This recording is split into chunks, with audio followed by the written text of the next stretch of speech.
one spot. How long have we been covering this beat, Tom? 3,000 years, Brian. Okay. Without hyperbole, we've been covering the cord cutting revolution since 2009? 2010, I think. 2010. Yeah. 2010. So 16 years. But if you're somebody who loves getting your movies and TV from Hulu, Amazon Prime, Netflix, YouTube, at all, if you hate cable cords, you're in the right spot. Stick around. Yeah.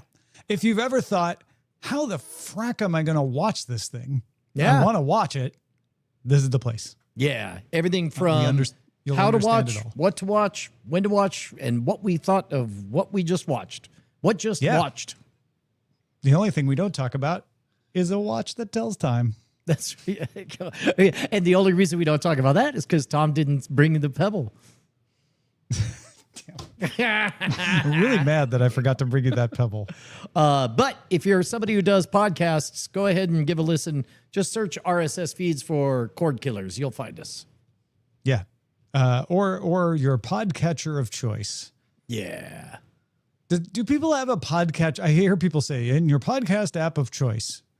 Do people like, my podcast app of choice? I actually do. I have like 3 that I use for different things. I just use Pocket Cast now. I have subscriptions in the Apple podcast app, but those are mostly for troubleshooting purposes. I never listen to anything in there. Yep. My Overcast is only for the ones that I pay for, or the premium besties. And then when that one is dry, I go to Pocket Casts. Gotcha. I used to go between Downcast and Pocket Casts. And then I just gave up. I became dead inside and said, you know what? I'm just going to use one. Yeah. I'm an old man. I feel like this is above my pay grade. I think we should do a podcast because that is a thing we are qualified to do. The thing we just told everyone they were here to listen to. Yeah. I'm into that. All right. Take us in, Ryan. Let's do it.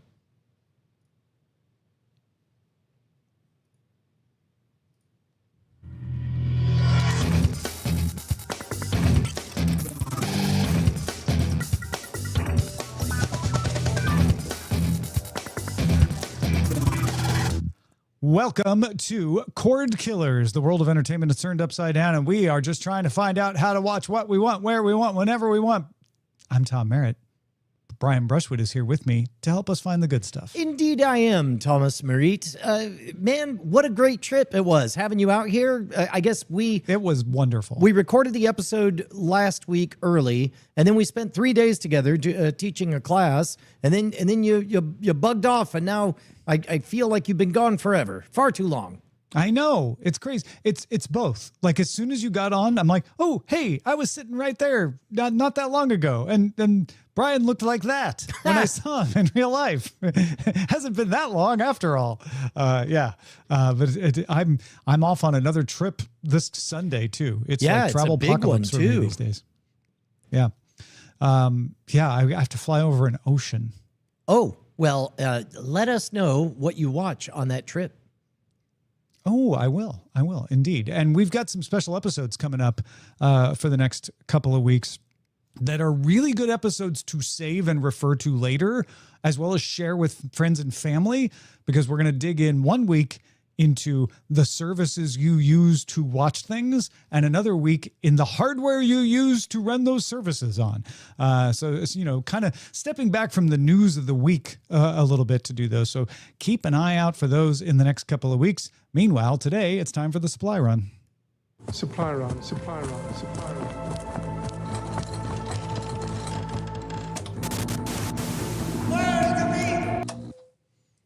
Bob Iger's Long Goodbye is the name of a Financial Times story where they spent a day at Disneyland with Bob Iger. I think they went to his office too, but it did seem a little bit like the writer from the Financial Times was like, and free trip to Disneyland. Yes, I will do the biography on Bob Iger. Well, first of all, I was definitely tracking the spatial awareness that I have of the parks. I'm like, oh, they got around.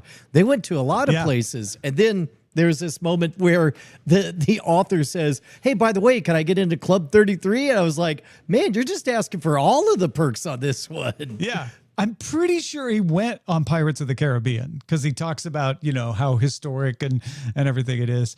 But the main point of the story, or maybe the secondary point of the story behind he got free trip to Disneyland, was to document Bob Iger's departure from Disney. So he has handed over the reins to the new CEO. At the end of this year, he stops being associated with Disney in any official capacity. And they wanted to sort of, get his look at his legacy. You've left before, but you didn't fully leave last time. This time, it really does seem like he's handed everything over. I want to go through some of the bigger points in this article with you, Brian, and I want you to apply Brian Brain to these. All right. So one of the things that got a lot of attention was talking about acquisitions. One of the ways Bob Iger was able to turn Disney around, not that Disney was failing, but it was a little moribund when he took it over from Eisner. Iger went out and went shopping. He bought Pixar, which he said really kind of changed the morale at Disney, where they felt like Disney animation was struggling. Bringing Pixar in really rejuvenated animation at Disney. They bought Lucasfilm, bringing in all the Star Wars IP. They bought Marvel, which a lot of people thought was a bad idea, has turned out to be a very good idea. And the most recent one was Fox. So they got these, by the way, not on the bargain market, but by negotiating with Rupert Murdoch, Ike Perlmutter, George Lucas, and Steve Jobs for Pixar. Not easy people to negotiate with. And I think the other thing that made news out of this part of the article was they tried to get James Bond. Imagine James Bond rides at Disney World. That could have happened. It was the only one they tried to get that got away, according to Bob Iger. Just on that part of, the legacy of all the acquisitions, what did you think? I loved the vignettes, and it is worth tracking down this story if you could find it. It's a Financial Times article, is that right? Or that's right. Yes. Specifically, when he talks about coming in after Eisner, Disney's in a pretty weakened space. And the first time he left, he was able to leave on a high after a meteoric rise. But during that time, I love the fact that he went directly. He said, of everything that we had, the relationship with Pixar seemed to be the most fertile. But of course, they didn't have a lot of leverage or bargaining power with Pixar because Disney was aging out with their 2D stuff. Pixar, of course, coming in with being not only excellent storytellers, but masters of 3D. And so he reached out, and this is what I love about the story, to the person Steve Jobs. And he alleviated the pain points of Steve Jobs, who previously was frustrated with Disney because everything was a giant morass, a big old bureaucracy, nothing was getting done. And with the advent of the iPod, then Iger was able to reach out directly and says, who likes no friction? Who likes sweetheart deals? Who likes lots and lots of Disney content on your new gizmo? Then all of a sudden, they're having a real conversation. And even when he gets Steve Jobs into the room, he proposes the idea of Disney buying Disney buying Pixar. Steve Jobs, very lukewarm on it. And it isn't until after hours of putting on a whiteboard, reasons for, reasons against. Then there's this moment that Steve Jobs is like, yeah, there's a lot of reasons against, but a couple of really interesting reasons for. And then out of that came this groundbreaking, fundamentally world-changing announcement of buying Pixar. It is a horrible life lesson for introverts that what made all of these happen was meeting in person. Bob Iger sitting down in the room and saying, but come on, like we can make this work, right? I will do what you want, you do what I want, and everybody wins. And yeah, putting the Disney content and ABC content onto the iPod video was a huge thing for consumers of the iPod and of course for Steve Jobs. I think the juxtaposition example was what Iger said about almost acquiring Twitter from Jack Dorsey. So this is before Elon Musk got involved. Apparently, they were going to buy Twitter at what Iger called a very attractive price. They planned to use it as a distribution platform for Disney.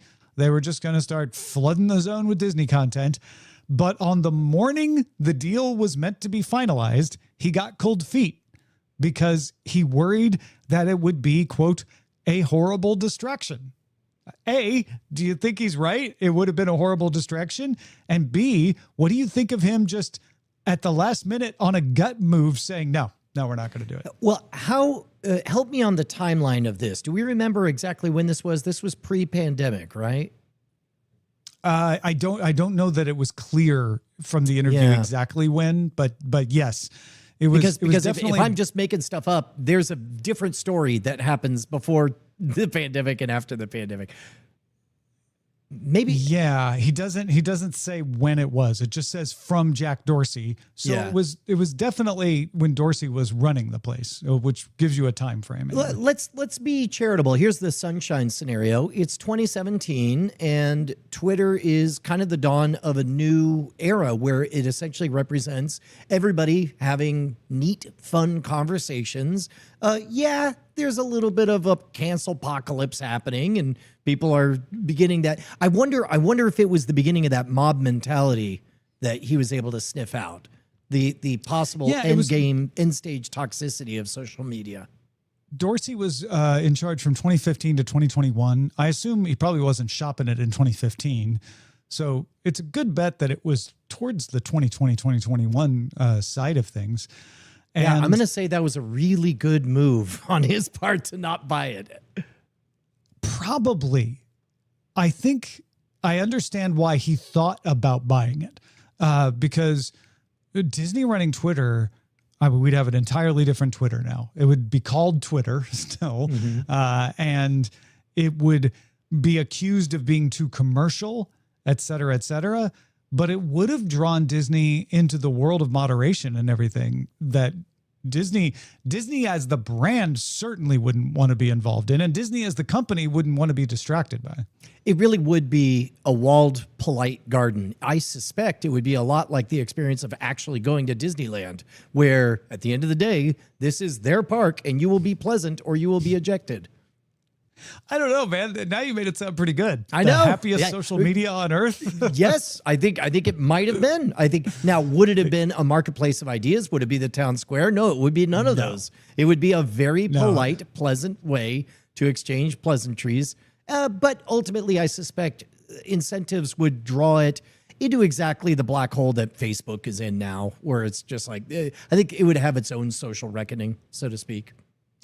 Yeah, and it would be a distraction in that respect too, because it would be like, well, if you want it to pay for itself, you got to do this. And that would be counter to a lot of the ways Disney wants to do business. But again, this is one of the geniuses of Bob Iger. He originally had, 1/3 film. What did he say his foundations were? Technology, story, and theme content, parks. technology, and parks. Yeah. Yeah. But as long as they were making money on the parks, there's a lot of loss leading they could do.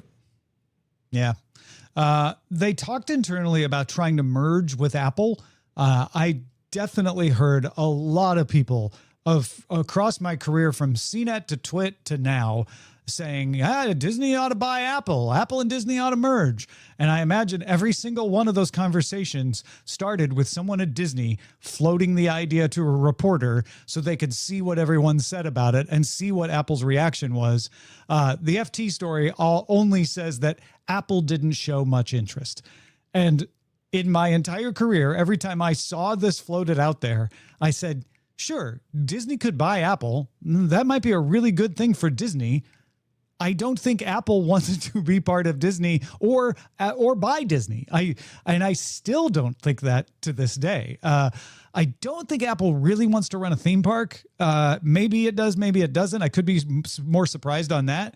But it really just doesn't need the rest of Disney. It doesn't need broadcasting. It doesn't even really need movie making and TV shows, because it's got as much of that as it needs right now. It doesn't have ambitions to be big at that the way Disney is. Yeah. Although it's really interesting because depending on where we are in the last 15 years, it's not clear to me which entity should be buying which entity between Apple and Disney. Sometimes it's clearly one should have that's why died they the mentioned other. They talked about it as a merger and never which direction the merger might have gone. Meanwhile, just social proof. We have Bob Iger tripling revenues between 2005 and 2020. Now, they didn't talk about recently because there's a blip in there when we have Iger leave for 3 years and then come back. But he certainly on his first run was a success. I don't think you can argue that he was not a success at running Disney. 100%. And not just any success, like a Walt Disney level success. I mean, yes, he bought in at a low point, at a moribund stage, as you said. But what an upswing! So much so that after his departure, it's like, well, by God, we need the ghost of Bob Iger. I'm not dead yet. Great, get in here. Iger's guiding principles, as you mentioned, were quality content, technology, and theme parks. That's probably why they wanted Apple. They wanted the technology. Josh D'Amaro, the new CEO, has 3 guidelines. Interestingly, the Financial Times only tells us 2 of them: storytelling and technology. I'm guessing the other one's theme parks. But that would be weird. They listed the ones that were on there. He's a theme park guy, so you would think that he would be bullish on theme parks, but I don't know. Yeah, I maybe he thinks that's too obvious, so he massaged the wording like having fun or something like that. Yeah. But yeah, I like these. Let's focus on Iger's because we know all 3 of them. Content, technology, and theme parks is experience, right? Like having an experience in real life. I think those are really good core competencies that define Disney. With technology, you probably think of animatronics or maybe Disney Plus. But there's a lot of Disney that is just, being able to deliver the experience that you want in a lot of different ways. Content clearly is the priority at Disney. Even in the parks, the content is the king, right? And then parks are, of course, what everybody thinks about. When you think Disney, the first thing most people think about is Disneyland or Disney World. Probably Disney World. Yes. And on top of that, the ability to infuse structure with story underneath it they're unmatched. We've talked about this during the class where it's like you can't walk around a corner without the perception that you are being guided through a narrative in all of that stuff. And I suspect that Bob had an extraordinarily high touch on all of that throughout the entire process. Do you think this matches your cycle?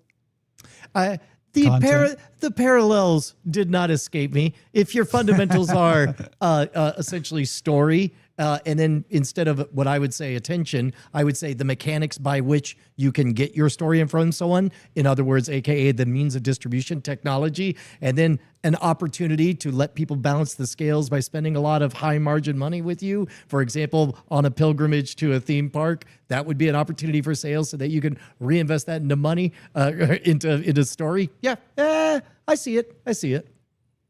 Yeah. I'm glad you see it though. No, it was one of the first things I thought of when I saw this, and I had to send it to you.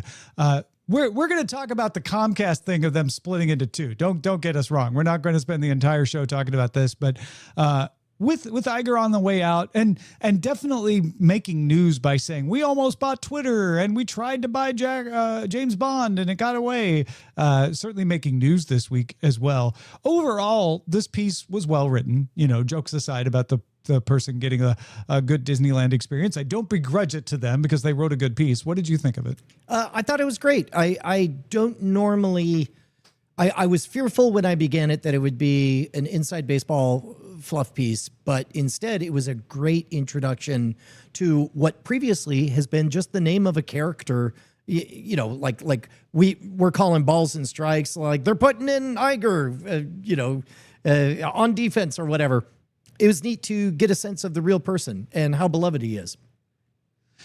Yeah, there's a good long section that we haven't talked about here about the dynamics between him and Chapek, Bob Chapek, who was temporarily the CEO between Iger's 2 reigns, and what went down between them. They give Iger a chance to say, like, I never tried to undermine him. That wasn't what I tried to do. But it was interesting to read that Iger stayed around after Chapek took over and, remained a presence. And some people accused him of, talking to them behind Chapek's back. He says he didn't, but he certainly was there. Whereas with Josh D'Amaro, they had a nice little metaphorical piece of like when Iger left, he left his desk in the office. When D'Amaro left, he was going to take the desk, and D'Amaro said, "No, please leave the desk. That is a lovely desk." Whereas Chapek had gotten rid of the desk, and so there's a nice metaphor of like Iger kind of wanted to stay around, and Chapek said, "No, I don't want you." Whereas D'Amaro, Iger said, "No, I should probably go," and D'Amaro said, "Leave a little piece of you. I wouldn't mind." Yeah, it's well, a good story. we would like you to leave a little piece of yourself at our Patreon. Yeah, and by piece of yourself, a lot of people don't know this, but recent New York Times and actually also in the Journal of the American Medical Association, did you know that human beings are 98% money? And that too much money is a toxin. You know, they thought that's what leeches were to get rid of bad blood. No, they were trying to get rid of money. Luckily, medical technology has advanced, and we're able to save your life thanks to Patreon. Now, this is medical leeches? advice. This metaphor? No, we are balancing the humors. Many of you have too many Benjamins, okay? We are here to alleviate it. You need my doctor recommends, and again, real medical device, real advice. My doctor recommends $2 per episode of Cordkillers. And that is usually the amount of blood toxins you have. And the best cure is to go to patreon.com/Cordkillers, sign up, become one of our bosses. Not only do you get the inside baseball, not only do you get early access to the full experience, exclusive access to the After Talk segment, but you get your own ad-free RSS feed. We keep you company, and we literally save your life. This is medical advice. Yes. When your mom said, "I'm not made of money," you didn't keep listening when she said, "Because I support Cordkillers on Patreon." She used to be like your she mother. used to take that money and flush it down the toilet. Literally. And now we have a more sensible way to use that filthy cash. Yes, your mother will live forever if you support us at patreon.com. That is /Cordkillers. Why am I cringing at that one? I don't know. I'm the one with the dead mother. I know. Not you. I think it's because you just gave me hope. I can have my mom forever.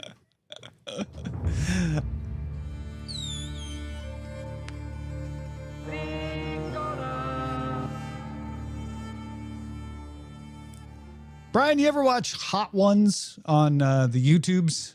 Do you know what's funny? Okay, so we did. But what do you think? We did the full experience a while ago for Taxi, and I commented how it's remarkable because I had never seen an episode of Taxi, but I feel like I could tell you all about it. I ain't never watched an episode of Hot Ones.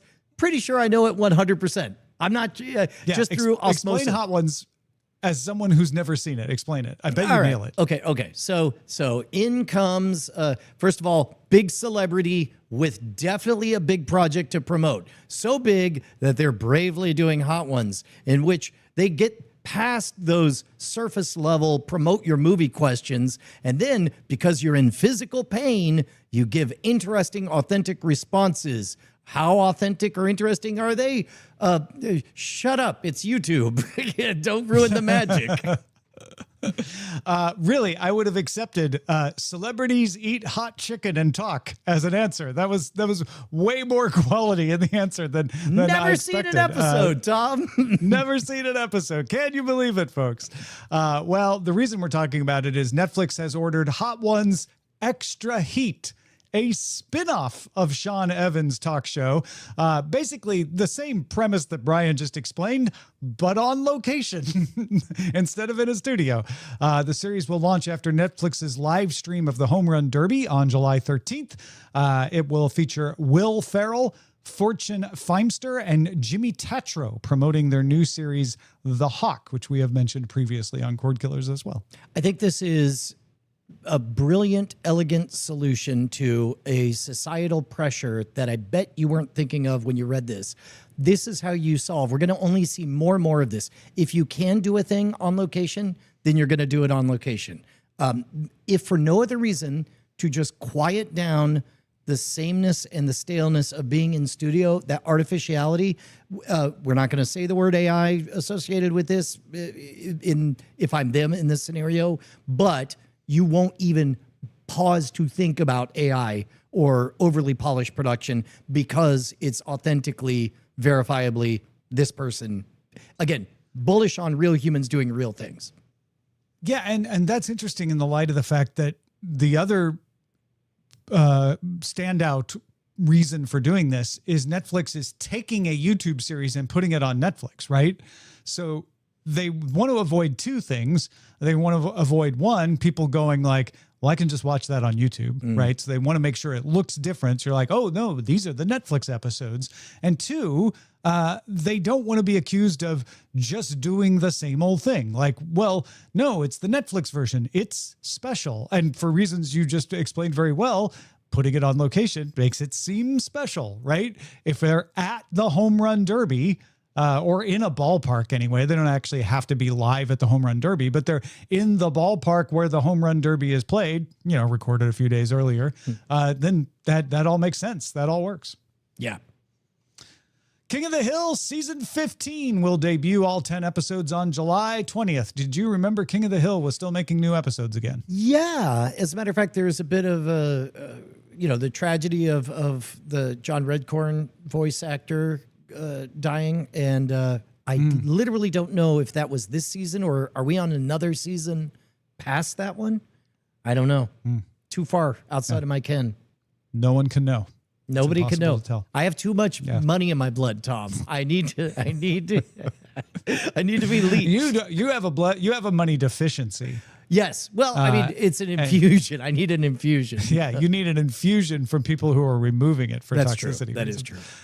Prime Video's Invincible has been renewed for a 6th season. Did you remember Invincible was still around as a television show? I'll tell you what, this was like a splash of cool water on my face to make me realize that Josie and I only got 3 episodes into season 2. We loved season 1. Just this is how far we've slipped behind. I can't believe it. Yeah. If you don't remember, Invincible is based on the comic book. A teenager named Mark Grayson is a human-alien hybrid who becomes a crime-fighting superhero under the guidance of his father, who is an Omni-Man. Stephen Yeun voices Mark Grayson, and J.K. Simmons voices Omni-Man. Did you watch the trailer for Taika Waititi's Klara and the Sun, based on the novel by Kazuo Ishiguro, Klara and the Sun? It hits theaters October 23rd. And it was with some skepticism because I keep thinking I'm all Taika Waititi'd out. Like, I get it. How much more Waititi can he, Taika? Yeah. I'm like, I don't want to cheer. That's what you're always saying. I don't want to cheer too hard for the Yankees is my beef. But then I started watching it.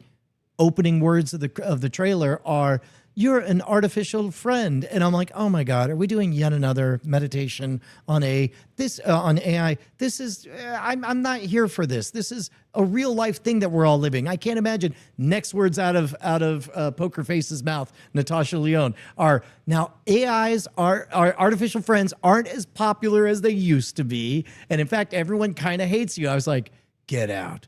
All right, that's a pretty good setup. You have a protagonist that even I hate, and now you got to win me over. All right. So I'm excited about it. And it goes on in that vein where the daughter of what looks like maybe a locally wealthy family wants the artificial friend. Probably and the mother because it's doesn't uncool. want her to. Yeah, exactly. And then, can the artificial friend find true friendship and prevail against the odds, etc. It's almost a 101 Dalmatians style plot, just with an artificial friend instead of 101 Dalmatians. Yeah. Ricky Gervais is voicing himself as a cat in the trailer for Netflix's Alley Cats coming August 7th. What'd you think of that one? The comedy stylings are fantastic. Ricky Gervais is a international treasure, and on and on and on. Intergalactic. I don't know who this is for. I don't know why. Here's a weird thought. I thought, Tom, why they got a curse? What's that add to anything? Really? Yeah, mainly because it just was distracting. It wasn't like I was getting a thrill like, oh my God, I can't believe a cartoon has a potty mouth. Yeah, it's not transgressive anymore. 'Cause Exactly. cartoons curse all the time. Yeah. Yeah. But I think the trailer was cut to play that up a little bit. I don't know. It'll probably be great. Yeah, I think you're right. The comedy beats are all there. Maybe it's for cats. Maybe. Yeah. And then Dutton Ranch has been renewed for season 2 at Paramount Plus. This is the 3008th spinoff of Yellowstone that takes place in South Texas. Terrible news. Terrible news. I just got a report. They all have blood poisoning. Too much money, Tom. Everybody involved with Dutton Ranch. They've all got too much. So sad. Yeah. Horrible to hear. If you were waiting for The Devil Wears Prada 2 to come to Disney Plus and Hulu, wait 31 days because it's coming July 29th. July 29th is when The Devil Wears Prada 2 will land on Disney Plus and Hulu.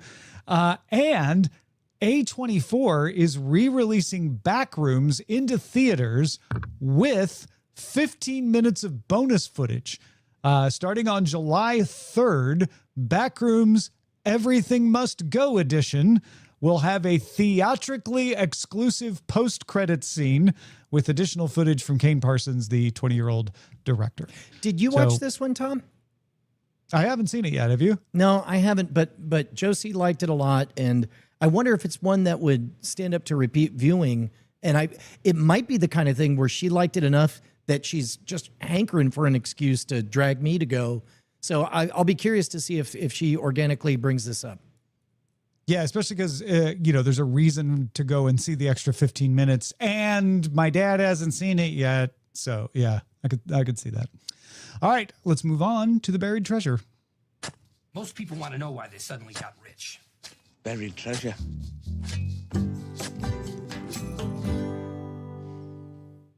Buried treasure, of course, the part of the show where we talk about something we've watched that maybe you'll be interested in watching as well, if you haven't already. Brian, what have you watched? A little movie. It's a hidden gem. I don't know if you heard of it. Yeah. Toy Story like a Backrooms 5. Oh, Toy Story 5, I think. Yeah. No, I'll be danged if they didn't manage to. It turns out you squeeze the rag hard enough, you can squeeze out even a few more surprises. Okay, so I have had many people tell me, and I have read on places like Variety, that Toy Story 5 did such a great job of handling with nuance the issues around technology today. Did you find that to be the case? No, I found all of that to be exactly what I would recommend. You got to, if you saw the first documentary, Toy Story, you had old toy, new toy, technology doesn't like. Same story. Only this time it's you get some gender swapped characters. Surprisingly sexy Toy Story. Lot of double entendres. A lot of like, I've loved so many kids and they've all abandoned me. I can't love again. Oh, you got to get back out there. And they're like, oh, I bet she plays. Oh, she never plays. They're like, oh yeah, she plays. And then she puts on her come hither, tricking her into playing. And then they play really hard. She's like, oh, I needed that. Like just that. Constantly, the entire time, including specific riffs that I'll talk about on Great Night that I'm pretty sure are detailing specific acts. It was good. Alley Cats shouldn't swear, and Toy Story 5 shouldn't be. So no! Sexy. I was here for. Alley Cat's too naughty. Maybe I'm just getting old. Maybe just everything's too naughty nowadays. I don't know. I haven't seen Toy Story 5, so I'm not going to judge. I do want to see it though. The Bear came back for its final season, and I think anyone could jump in and enjoy this season and then perhaps go watch the other seasons as prequels. It is the most engaging beginning to a season of television I may have ever seen. Wait, more so than the very first episode? I never once felt what I usually feel in these kinds of stories, which is like, wait, what happened last season? What are they referencing? Never felt that once. Because if they were referencing, it didn't matter. It would have been an extra bit of seasoning, but it was very clear, like they are at 0 hours. They are being sold. they have one more night and there is an incredibly once-in-a-century rainstorm in Chicago. How are they possibly going to pull this off? And in the 30 minutes or 22 minutes or whatever of the first episode, you get through the first hour of the day. Oh, and are they doing a 24? You're left. They're not doing a 24, but they are definitely like, we are pacing this out over the course of the season, right? So they're doing a 24-ish kind of, or a pit-ish kind of thing. It's not one for one, but they're definitely like, the first episode ends with you seeing the drain backing up. Oh, that's great. Yeah. I heard there is a little more that would be spoilery to tell you, but it is quite a dramatic ending that really makes you like, well, I have to watch the next episode. Well, I'll jump in because I don't think I want to go through the tedium of all the intervening ones. But if I already know the characters and know the general dynamics, I'm sure I can intuit all the rest. I think you'll definitely enjoy it. I honestly wonder if you didn't know any of the characters at all. If you could jump in. Cordkillers at gmail.com. If you want to take the barely competent challenge. The bare minimum viewing. The bare minimum viewing. That's what it is. We have the full experience and we have the bare minimum. We're good. If you want to join us on the bare minimum challenge, then write us at cordkillers at gmail.com. Yes, do that. And also, anything else we should be on the lookout for, email us cordkillers at gmail.com. Well, Brian, we can't promote your class anymore because we had it and it was awesome and successful. So we're just packing up and going home now, right? That's it. Well, yes, but we're going to leave a note as to what's next. Where can you find the note? Spoiler alert, it's at both of our email addresses. Hey, here's the thing. If you've been listening to us for a while, if you've borrowed one of our takes, you're welcome. But why don't you show some gratitude? Get rid of that poison in your blood. But also sign up on our email lists. Tom's, you can go to freetomnewsletter.com. For mine, just head on over to signup.scamstuff.com. Look, man, it's getting real noisy out there, and email's the closest thing to a fair shake left. So get on that email list. Indeed. Let's move on and scan the horizon. Send a scanning crew aboard. Scanning the horizon! This is probably the biggest news of the past week, but we've talked about this kind of story so much that we put it a little later. Comcast announced that over the next year, it will split into two companies. Now, oddly, it does need regulatory approval to split in two as much as it does to merge. One of these companies is going to operate the broadband and wireless businesses. That will be Comcast. The other will operate the media arms of NBC Universal and Sky. That will be NBC Universal. Comcast already spun out its cable TV networks. If you recall, there's a third independent company that will be amongst the triplet spawn of Comcast called Versant. Yeah. Yeah, Versant is out there. It owns Rotten Tomatoes, CNBC, MS Now, everything but Bravo and NBC itself. Bravo and NBC will stay with NBC Universal. Peacock will stay with NBC Universal. Current Comcast co-CEO Mike Cavanaugh is going to stick around and run NBC Universal. They're going to bring back their old CFO, Michael Angelakis, to take over as CEO of Comcast. And Brian Roberts, who's been running the whole shebang since 2002, will remain involved in leadership of both companies. My guess is he's going to take a chairman style role or something like that. Now, analysts asked Roberts if this would lead to more strategic transactions. In other words, are one or both of these companies up for sale now? You're going to merge with somebody else? And Roberts said, absolutely not. Those were his two words, absolutely not. So that's definitely happening. The ad-free Peacock Premium Plus service is also now available on YouTube Primetime channels, but that's kind of a separate add-on in other NBC news. But Brian, I heard this news and I thought the consolidation phase continues. They are dividing NBC Universal away from the platforms.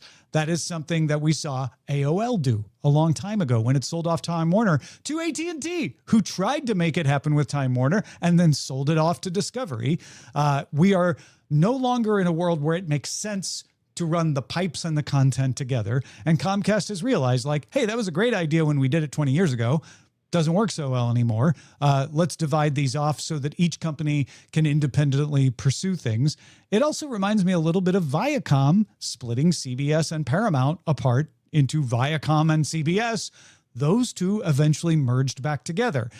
I don't know that we'll necessarily see that here, but I don't believe Brian Roberts when he says absolutely not, we will never merge these. I do believe Brian Roberts when he says we're not looking to merge, because it's going to take a year to finish this thing. That's the and other there's plenty thing. of time for that later. A lot of what they say in these situations is mandated not by their true intentionality, but what they're legally obligated to say. Like, let's say down the road, of course they're going to put it on the table, but they have to flatly say no for legal reasons. I'm real curious, Tom, about how long. Do you think this has a similar timeline with what we saw with Spinco becoming Versant, or does this one move a little bit faster? Well, they're saying mid next year. So mid 2027 is when they will wind this up. So it's about the same timeline as Versant. Yeah. And they've got a lot of unwinding to do, a lot of filing to do. They do need regulatory approval to do this, mostly because they're issuing stock to everybody. If you're a Comcast stockholder right now, after this is done, you'll get a share in NBC Universal and a share in the new Comcast. And so there's a lot of regulatory filing that they have to do that goes along with that. I think it's a smart move, and I absolutely wonder if Netflix wants to run a theme park. Like in a doubting it way, because I think where they are. I'm curious to find out how much Netflix wants to run a theme park, because if Netflix was going to even bid on Warner Brothers, I think it makes perfect sense for them to try to buy NBC Universal. And one of NBC Universal's big moneymakers is the Universal Studios theme parks. Got it. So is Netflix going to go, we really just like the content part. Can we buy just that part? Like they did with Warner when they said, we don't want the cable companies. We just want this part. Or will they go, theme park could be worse. That's at least Universal has a bunch of other IPs in it. We could easily change those non-NBC Universal IPs into Stranger Things, The Ride, et cetera, et cetera. Well, and boy, that's wild. I would never have suspected that they would, that this would all be for an audience of one, that all of this is to gussy up a product to dangle in front of Netflix. I mean, I'm sure they're willing to sell it. They say they're not willing to sell it at all. Okay, fine. Sure. I'm sure if the right offer came in from anyone, they would sell it to them. It could be Amazon, right? Could be Google. I would guess it's not going to be another media company, although David Ellison, has done some crazy things like try to buy Warner Brothers before. So who knows? Maybe we just consolidate all of old Hollywood into one company over there. But Netflix seems to be top of the list as far as like, that would make a lot of sense. They get a bunch of live sports, they get a bunch of heritage brands, and they could move into theme parks, which they've been taking baby steps into. I'd be curious. Yeah, and I guess previously I hadn't really thought about Netflix having those bigger ambitions, because they seem pretty happy in their mid-space of doing pop-up events and themes, and that flexibility seems very Netflixy in a way that buying a theme park seems less so. But if they're, I don't know, they got a lot of cash. They almost bought all of Hollywood.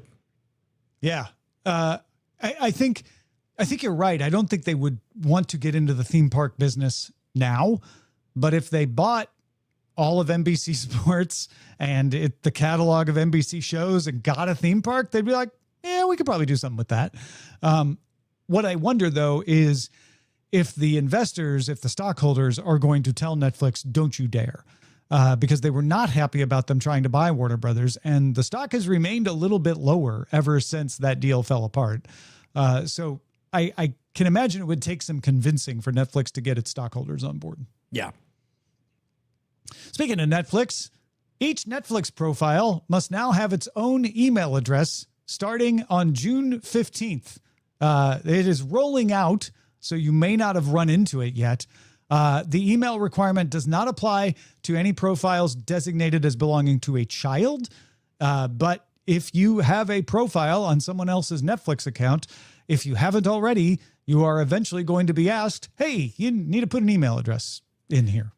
I think everybody who's still in Netflix, he says, as somebody currently not subscribed to it, I didn't love all the times that Josie called me to check my email for an authentication, this, that, or the other. So I think that's a savvy move for everything from cracking down on password sharing to increasingly specific profiles. Yeah, that makes sense. Good news. Children are exempted. So Josie would still have to call you. Josie is no child. Okay. If Josie has an adult account, then yeah, you're good with and that. Penny as well, Yeah. Well, I would assume Penny would, yeah. So I don't love it. I don't love being forced to do something. I do understand why. And if they do make things easier where it's like, I don't have to go to Eileen and say like, hey, I need to log into Netflix on this device. Can you give me the code for second factor? If I can have my own second factor, okay, that makes things easier. And certainly for situations like Josie, where eventually maybe she moves away and says, you know what, I really want to have my own Netflix account. I don't need it to be on you anymore, but I don't want to lose my history. If she's got an email address, it's much easier for Netflix to go, oh yeah, no, that goes with that email address. Great. Here's your account now. Yeah. The other way around that would be like some kind of big data machine learning where it's like, man, somehow Netflix just knows all my preferences, even though I got a new account. But where would those preferences be associated with? Well, I mean, I have enough healthy paranoia to assume that everybody's just shedding fingerprinted DNA from their data, but which is always a good assumption until you use it to apply to competence and features, right? Exactly. Then it never works. So yeah, if an email association makes that easier to manage, then it's fine. Could be worse. Toy Story 5 charted the best Tuesday of the year, 23.7 million, sending the Pixar movie across the $200 million domestic mark in its fifth day of release. By the way, Supergirl came out this week and tanked at the box office. So Toy Story 5, a huge success at the box office. Yeah. The U.S. Justice Department, working with the International Computer Hacking and Intellectual Property Network, or ICHIP, has seized nearly 400 web domains being used to distribute unauthorized video streams of World Cup games in Bulgaria, Colombia, Croatia, Peru, Poland, and Romania.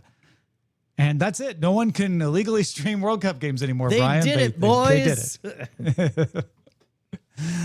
Finally, a California law banning streaming services from showing ads louder than video content. We talked about this a lot when it passed, goes into effect on Wednesday, July 1st.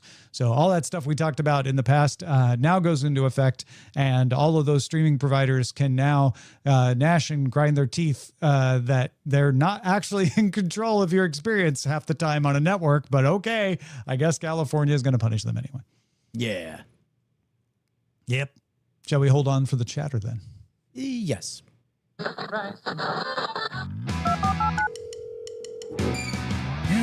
got mail. Brian, writes Steve, I just heard you mention Mel Brooks, the 99-year-old man on Cordkillers. Long story, my wife and I went to see Mel Brooks live on stage in 2024 in Los Angeles. Steve, you didn't tell me you were going. I would have gone with you. Mel Brooks is an icon. I have admired him my entire life. We sat in the front row at his feet. He made eye contact with me and told me his stories for 90 minutes. I laughed. I really laughed. Those of you who know me, you know my laugh is ridiculous. It has stopped comedy shows, The Real Christopher Titus, and made John Cleese shush me on stage. I had the time of my life experiencing Mel Brooks telling his stories. In January 2026, Judd Apatow put out his documentary, Mel Brooks, the 99-year-old man, and along with all the fantastic interviews, he included that 2024 Los Angeles stage conversation. In that footage, you can clearly hear me enjoying the moment. It is unmistakable. In the film, Mel Brooks says, after the stage interview, that laugh will stay with me forever. It was the greatest, biggest laugh I ever got. I am deciding to believe that he was talking about me. It is too much. I will believe that Mel Brooks loves my laugh. I added my role to the IMDb entry for the documentary, and Judd Apatow has submitted his documentary for Oscar consideration. And what Steve was too humble to write is that Steve could win an Oscar. Yeah. I mean, best supporting laughter. I love everything about this story. 100%. That was amazing. Yeah.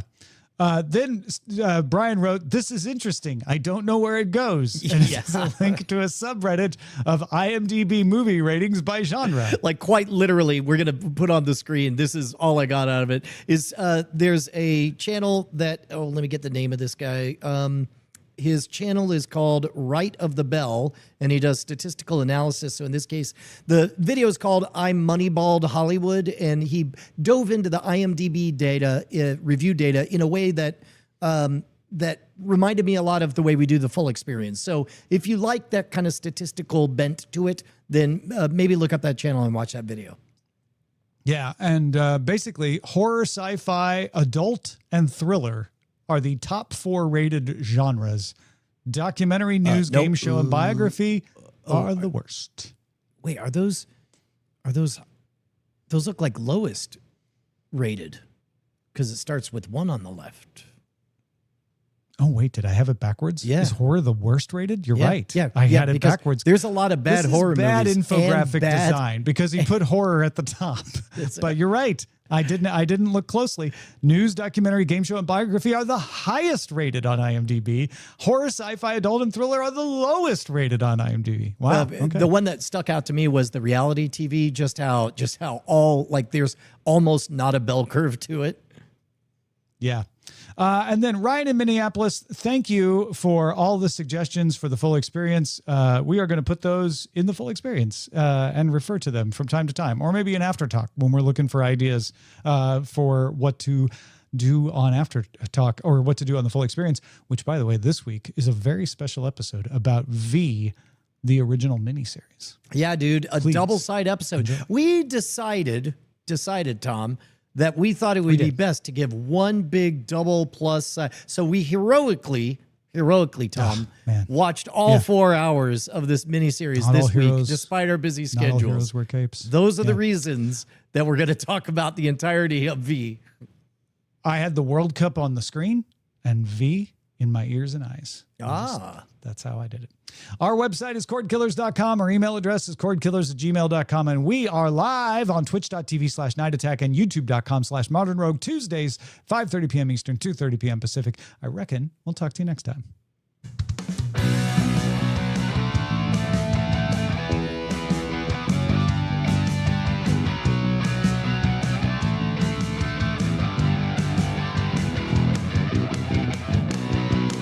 Diamond Club hopes you have enjoyed this program.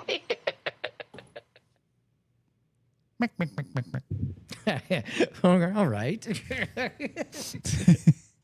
All right. I gotta go. You know, I hear that at the end of every Daily Tech News show. I know. It's kind of crazy. It's amazing. Diamond Club hopes you have enjoyed this program. The last word on every episode of Daily Tech News show is Brian Brushwood. Tell Tom that I'm expecting my Oscar. Did you hear that? Yes. You need to submit yourself on the IMDb page for Daily Tech News show, and then I will submit it for an Oscar consideration. We should win an Oscar, right? Daily Tech News show. I'll give you one. I know some people think, oh no, you should win a Webby or maybe an Emmy. I don't think so. I think actually a Tony would be the most appropriate for the Daily Tech News show. I think I sang on it once. I'll just have to find that episode and then we can submit it. Can you win has anyone won an EGOT in 1 year? EGOT, by the way, is Emmy, Grammy, Oscar, and Tony. I know many people have won an EGOT, but has anybody done it all in the same year? Let's look it up and find out. EGOT winners as of 1926. Richard Rogers. No, different years. Helen Hayes. No. Rita Moreno. That's a no. You can't spell Moreno without no.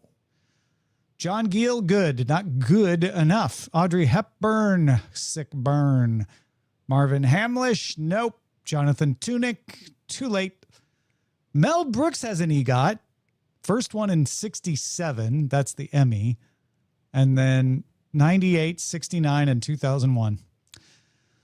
I'm Mike Nichols, Whoopi Goldberg, Scott Rudin, Robert Lopez, Andrew Lloyd Webber, Tim Rice, John Legend, Alan Menken. None of these are in the same year, though. Jennifer Hudson, Viola Davis, Elton John got an Oscar in 1995. Benj Pasek, Justin Paul, and most recently, Steven Spielberg with his Grammy in 2026. 79 years old when he completed his EGOT. There were 3 EGOTs in 2024. Steven Spielberg was the most recent one, though. So no one's ever done them all in 1 year. I say we do it. What do you say? What's Daily Tech News? What's an EGOT? Emmy, Grammy, Oscar, and Tony Award. Oh, yeah. Oh, what's the play going to be? The musical. Tony's aren't just any plays. They got to be musicals. No, yeah. Cordkillers, the musical. Okay. That's the sound of Brian not wanting to make jokes because he's already cooking on it now, now that you've said it. Tony Award categories are Best Play, Best Musical, Best Revival of a Play. Okay. All right. Soft category. Best I like Revival of a Musical. Then actress and actor in a musical or a play. Best Direction. Best Book of a Musical. Best Original Score. Scenic Design, Costume Design, Lighting Design, Sound Design, Choreography, Orchestration. And then there's honorary awards, but those don't count for the EGOT. Diamond Club, the musical. Hey! Yeah, you can get a Grammy with the audiobook. Mm-hmm. You get Tony with the musical. You get an Oscar for the film of the musical. And you get an Emmy for the made-for-TV special about the musical. Yeah, the behind-the-scenes documentary. Yeah. Yeah. All right, are we ready? Anyway, let's do it. We're not getting Amos? Oh, do we not have Amos? I'm not seeing him. Oh, there he is. Okay. I'm here. He's here.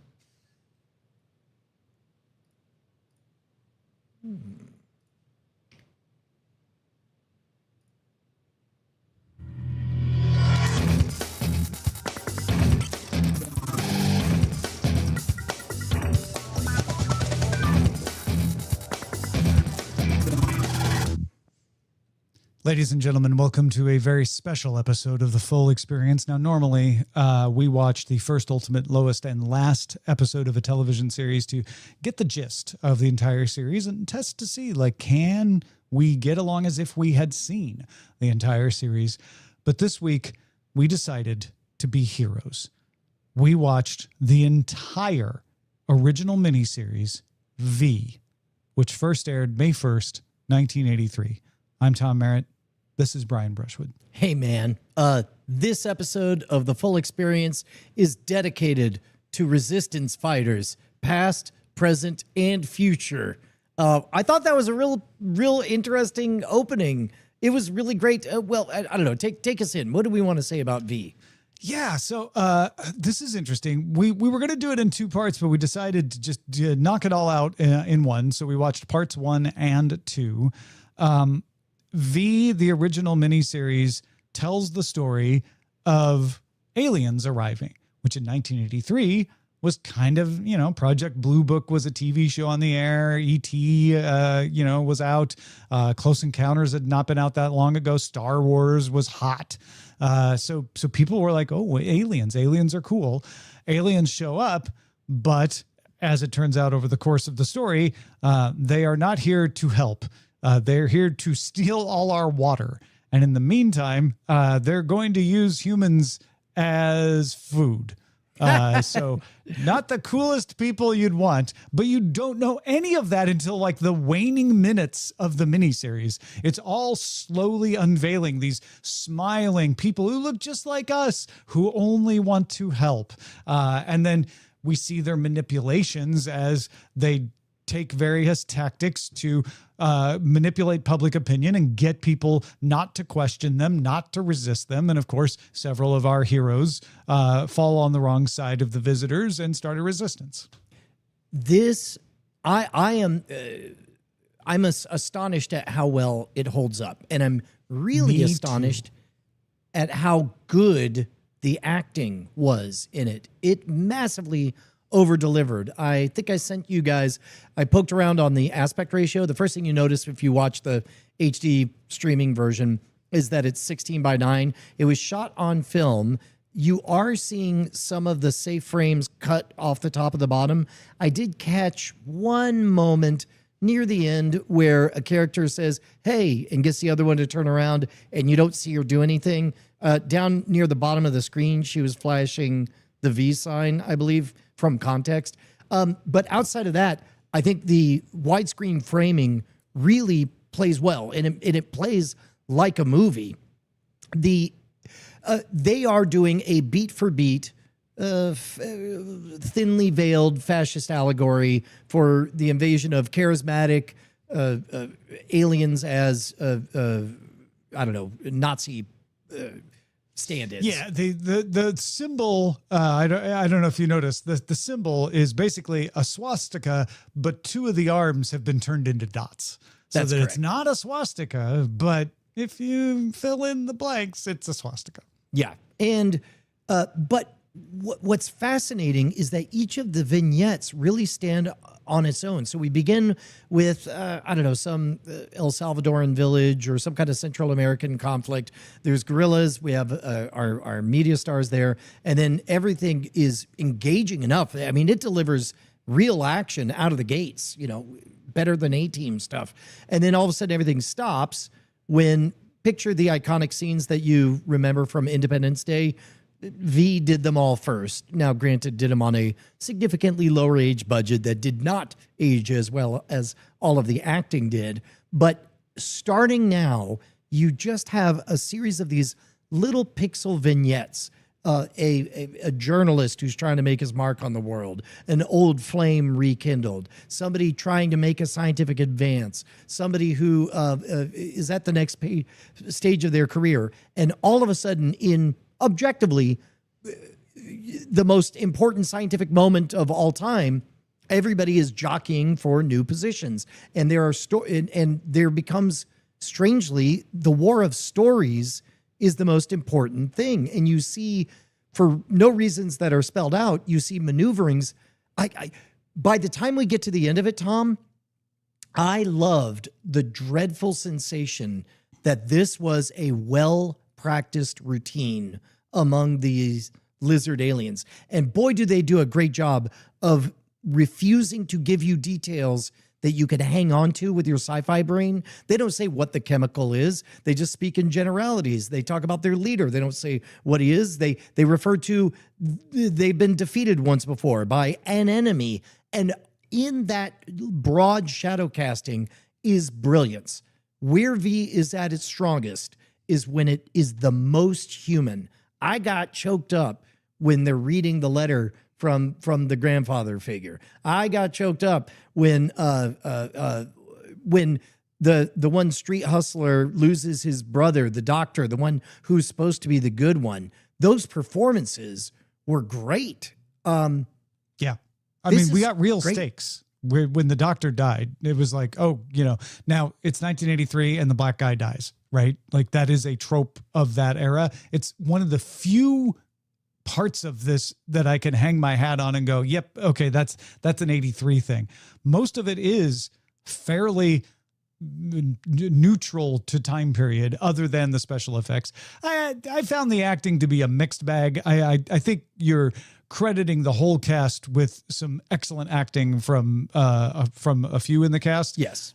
But even the special effects, yes, they look like 1983, But once I put my 1983 brain on, I'm like, it's not bad for a TV series, not a movie. Like those are movie level effects at the time. And the story, I 1,000% agree with you. The story has those beats, that has those stakes, it has those tear jerking moments in ways that are frankly timeless. Yeah, the standout vignettes. I thought that the young teenager does a good job of portraying being smitten with the handsome man in uniform. I thought that absolutely chilling is the goober 17-year-old who suddenly discovers power. And that scene where he's got champagne at breakfast and announces his engagement and just flatly leads his parents down the aisle of like, oh, you see, I want her just like I wanted the champagne. Yeah. And it was so believable. I don't think I'm snowing myself with with just fond memories of watching it as a kid and as a teenager and as a young adult. I think it's really good. You know, one thing that I found, and I don't find this often when I go and revisit something that I watched as a kid. As a kid, I remember thinking it was a little heavy-handed. I'm like, yeah, it's that's taken straight out of World War II. You know, there Anne Frank. He's the guy who turns in his parents, in the Soviet Union. Like, I know all these beats. I know where you're taking them from. Oh, he's might is right because I want it. That was basically Hitler's whole justification in Mein Kampf. At 13, that's what I was thinking. Watching it now, I'm like, yes, all of those things are true, but this is woven so well. And in the context of 2026, those things are not as fresh. They are not as well worn as they were. And I've been going around telling people, like, you got to watch me the original series. Like, this is maybe more relevant in 2026 than it was in 1983. Yeah, well, and there's a couple of moments that just landed differently through a different time where they were making reference to Hitler at the time, but one of the aliens says, yeah, no, a charismatic leader comes in and makes big, he started making big claims and none of us took him seriously. And then suddenly we're in it. It's happened to you, right? And it's just like, wow, that reads different nowadays. Yeah. To start by discrediting science, right? Like the fact that in 1983, I was like, so they're treating the scientists as if they're the Jewish people of Germany. Yeah, I get it. Now it's like, oh, this is what it's like if you take it to an extreme. This is where that road might lead if you kept walking down it. Very interesting and almost prescient in a lot of ways, the way this story is told. There's some funny bits too, like, the high school band playing Star Wars. Loved it. Playing it for a very long time, Tom. I love that they name check Ray Bradbury and Arthur C. Clarke because they were alive in 1983. And they're like, yeah, they checked in with those two guys and here's what they said about it. I thought that was a nice little touch as well. We should bring in Amos because I know he made sure to watch part 1 last week and watched part 2, hustled with us to watch it this week as well. Amos, where do you sit on the original miniseries? I'm of two minds. I really loved the first episode. I was telling you guys last week. I really enjoyed it. I felt unsatisfied by the second episode. The lack of full resolution. I didn't remember it not finishing. I didn't remember it ending in an illusion of victory as opposed to actual victory. It was, if I remember correctly, they were not guaranteed. They certainly obviously wrote it hoping to get more opportunities. But at the time, I think a few weeks ago, we found out that 40% of America watched it together. That's roots, man. That's huge. Yeah. What really struck me watching the second part of it was not the tropes, the early 80s tropes, the ways that it differentiated itself a little bit. It's a TV show that actually had good graphics. Like, they put some effort behind those laser shots. And yeah, all of them missed. Fine. But they looked good doing it. Yeah. The women on screen were not Farrah Fawcett. They weren't so ridiculously attractive that you just couldn't believe it. They were attractive women, but they weren't over the top. Like, these are things that I remember in the 80s. Like, all the women were like just absurdly attractive. And these were, attractive women that weren't like so far out there. The acting, you had good acting from many different people, not just one or two. And in the 80s, typically you had like one or two actors that were good, and everybody else was just kind of like phoning it in. Even if they were trying really hard, it seemed like they were phoning it in. And here you had pretty good acting just across the board. I think for me is how it stood apart from my memories of the 80s and how it stood apart from my memory of the show itself. That was the real surprising part that I really cherished watching it again. Yeah. I watched part 1 right into part 2 without a pause. So there are definitely some parts later where I felt like maybe it's dragging a little bit now. I wonder if you spending more time between part 1 and part 2 caused you to be a little harder on part 2, because it is doing a lot of like, we're going to jump ahead in time a little bit and proceed down the path. But we are intentionally not going to resolve this, because we're going to do that in the final battle next year. I'll vouch for. There really was a big difference in pacing. I'll give it that. Yeah. The first episode was really a lot better paced. The second one did feel kind of rushed and then a little slow, then kind of rushed and a little slow. So, yeah. I'll vouch for the fact that what allegedly should have been the action set piece of the climax of the entire thing did not land for me. The assault on the mountain camp was it suddenly got very schlocky. However, as a kid, that ruled. It was like next level. The idea, this is the first place I ever heard of what a fifth column was, and the idea of there being a good alien who's working for the inside. That little beat where he's like, "Hey man, just say it. You're scared." He's like, "Yes, I am, Mike." And I don't know, I remember into the series really treasuring the friendship of Martin and Mike, especially. I don't know. I liked it a lot. Yeah. A couple other notes I had at the very beginning when they're in El Salvador, there's literally bananas hanging on a pole. I'm like, oh, Banana Republic. I get it. It's very clear where we are. Jinx in the chat points out that the final battle has a totally different vibe. And yes, I remember when I was younger thinking that the final battle was the good one. I wonder if I'd feel that way nowadays. I think I may kept going. Not be interested. Also, when they split up and try to survive in El Salvador, when they're getting shot at by the helicopter, the guy with the videotape runs toward the danger. Like, shouldn't the videotape be the thing running away from the danger so they can get it, into the right hands? And it's like, I understand the human part of that is like, no, you save yourself. But I'm like, what about the tape?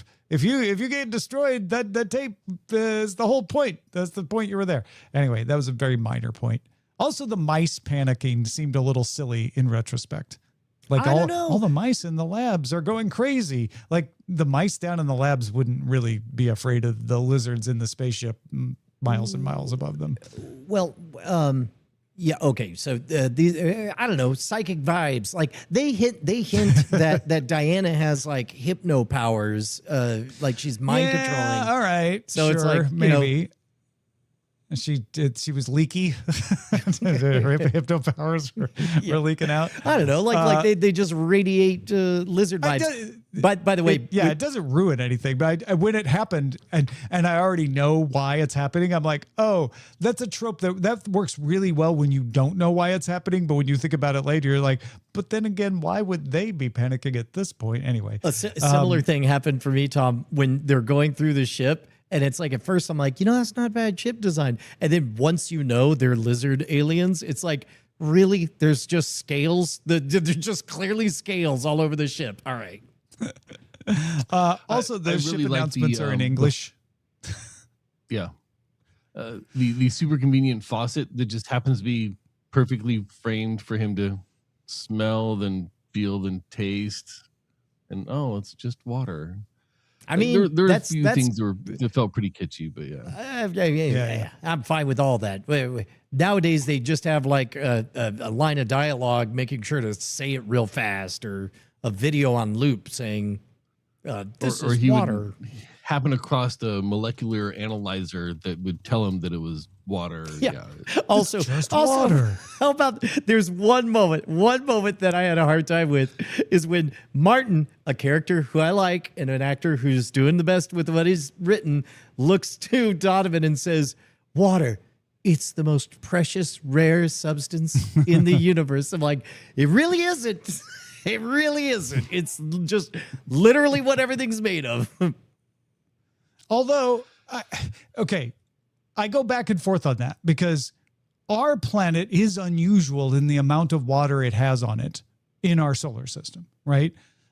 If other planets have water, they have it frozen. Mm-hmm. And if they have it in larger amounts, it's because they're a bigger planet. Any planet on the inner part is either got it in gaseous form because it's too hot, or it doesn't have any at all. So I kind of like the idea, like, hey, maybe we're just lucky. Like, we're the crazy water planet, and aliens would look at us and go, look at all the freaking water on that planet, right? I think that makes sense. On the other hand, then I go to like, so how do they evolve without a lot of water? Like, water's kind of, like you said, Brian, in everything in our evolutionary form. And if they've got a similar evolution, just reptilian, they probably got some water. So, I have questions. That's holy moly. Jinx I did like how they go ahead. Did the evolutionary model. Like, they could have developed here, but we ended up with, this event that caused the biggest and most intelligent of the reptiles to die off, which led us to evolve separately. So on their planet, it could have just been the same process, just they didn't have that stop in the middle. I thought that was actually pretty creative. Jinx in the chat says that during COVID, they remade V and then based the main Resistance in London as an audio podcast. Have we heard it? I did not know about this. That sounds really fun. Did not. Yeah. Just looking through my notes here again. I liked Evan Kim's 2 lines. Clever, those Japanese. And so I'm on the way to Korea, and my shrimp boat gets a flat tire. I thought he was great. And sadly killed. Yeah. As often happens. Oh, my last one. They never deauthorized his stolen key. He's able to just keep using it to get around. I mean, didn't even occur to me in 1983 because key's a key, right? But now my technology brain is like, well, if it was now with RFID, as soon as we realized Donovan was on the run, we would have like, reset all of the keys to make sure any lost or stolen ones wouldn't work. Well, and likewise, the ability to lose yourself in a crowd and to conceivably not have everyone know exactly where you are with Face ID and stuff. Yeah. That's all strange to us now, too. Yeah. The only part that I was genuinely irritated by was Elias with, no, I'm not going to help you. And then 2 scenes later, why didn't you ask for my help? I could have helped save you. I mean, I was like, that seems on brand for how they're portraying this character as somebody. I mean, if you're mad at Elias. Yeah. Yeah. And that seems consistent with the character. It seemed to drag out a little bit. Did you guys? I was so distracted by just how empty LA is. Like it was like back when there was breathing room for vehicles, and they're shooting stuff like when they do the checkpoint. I'm like, look, those trees were just planted there, and nowadays everything's all. I don't know. It just seems like when 1980s Hollywood was young. Yeah, I definitely kept looking at Los Angeles. I try not to talk about that too much because, that's a thing I do because I live here. And I was like, oh, I know where they are. Oh, they're in Studio City. Oh, hey, I've been to that Italian restaurant. It never really stuck out to me just how open it was, though. Now that you're mentioning it, I see what you mean. Yeah. I could take you to that Italian very restaurant. Large complexes in downtown LA that are abandoned and available for occupation. Yeah. I'm here for it. Dude, highly recommended. V holds up. Oh, the hero of this entire miniseries is Polly, by the way. Polly is the daughter who's like, we should just F him up. We should just fight back. Yeah. And Polly never gets hurt and is always like strong and is always in the background. But I love Polly. Polly is my favorite character. Yeah. All right, folks. That is V, the original miniseries. We don't know what we will be doing next on The Full Experience. If you are a patron, tune into After Talk to find out what we decide when we discuss it in just a few moments. Thanks, everybody, for being a patron. You get these episodes earlier as well if you are a patron at patreon.com/Cordkillers. Cordkillers@gmail.com is our email address, and we will talk to you again next time. Bye, everybody.